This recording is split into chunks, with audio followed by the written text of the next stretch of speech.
Right, so in today's video I'm going to be showing you the easiest way you can actually get on and kill weeds in your lawn.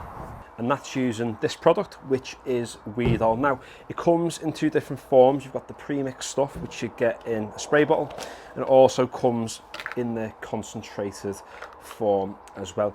And there's probably different reasons as to why you get on with the spray bottle or why you get on with the concentrate. Now, if you've got quite a big space and you've got quite a few weeds knocking about, then the concentrate is the way to go. You'd want to use something like this, which is a knapsack sprayer, just to spray off the entire space, because that way you're going to be able to tackle all the weeds in quite an efficient manner. However, if you've only got a small lawn or there's only a few weeds knocking about, then using the spray bottle is definitely the way to go. You'll notice that on the bottle it says that it kills weeds and not lawns. However, what you don't want to do is just spray the entire space unnecessarily, just for the sake of killing the odd weed here and there. You can see from this lawn, it's quite dense, it's quite thick, and on the whole, there's not a lot of weeds knocking about.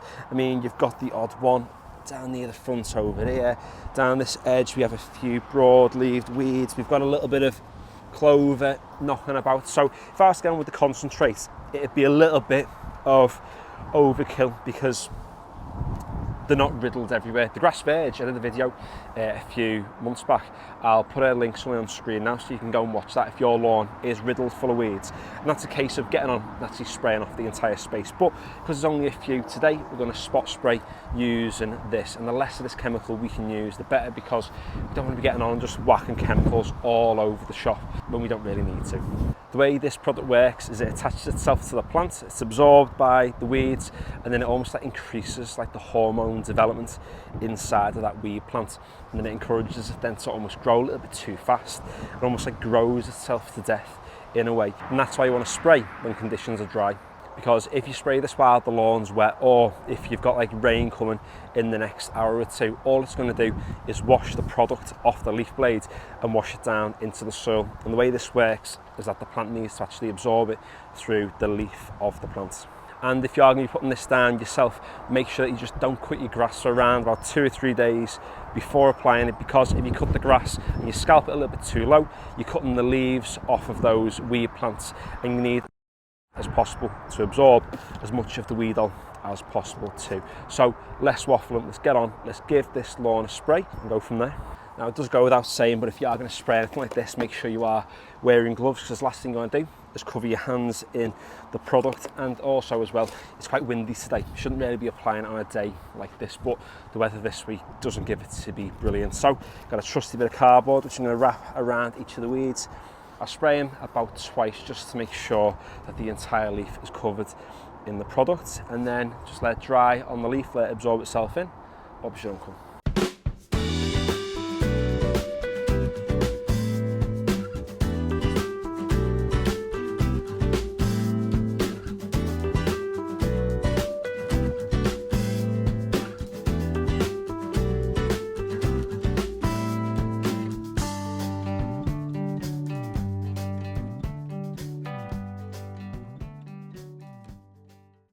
Right, so it's been just over a week now since we got on and actually sprayed the weeds on this lawn using the Weedol spray. And I just want to give you a bit of an idea as to how those weeds are going to look around about a week after application.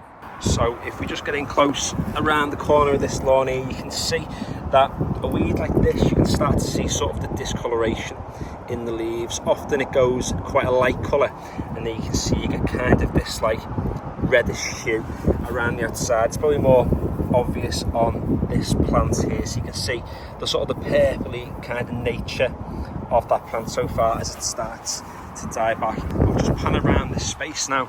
You can see that there is a massive reduction in sort of the obvious weeds that you can see.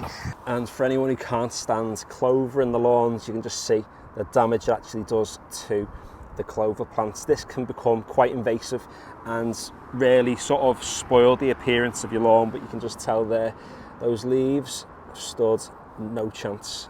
This is a lawn that did have quite a lot of weeds on it around about a month or so ago, and we got on and gave the entire space a treatment of Weedol, and you can just see there's a massive reduction in the amount of weeds that we've got knocking about on this space. If you just get close to the sward now, you can see how dense and how tightly packed together this ryegrass actually is. So you can see that actually applying Weedol to your lawn, it is going to kill the weeds off. It's not going to take effect immediately. It is going to take a few weeks to really kill those plants off. What you don't want to do is get on with a really high application and risk damaging any of your lawn. So thanks for watching today's video. Hopefully it showed that you don't actually need to get on and apply Weedol across the entire space, because that product is going to absorb into the leaf of the plant. It's not something you want to be putting down into the soil profile to kill any sort of like weed seeds that might be lingering about. When you've got a lawn that's in sort of the condition that this is in now, it's about spot treating. If it was riddled with weeds, then absolutely I'd get on and I'd apply, you know, a full application of Weedol. But a space like this absolutely doesn't need anything that heavy duty. So cheers for watching. If you found it useful or you enjoyed it, feel free to give it a like. The Instagram is in the description below, as it always is, and if you haven't already, consider subscribing. I've got lots more lawn care videos coming out over the next few weeks to sort of prepare us for autumn and get that sort of perfect regime in place, ready for the lawn to take on winter. So yeah, finally, thanks for watching.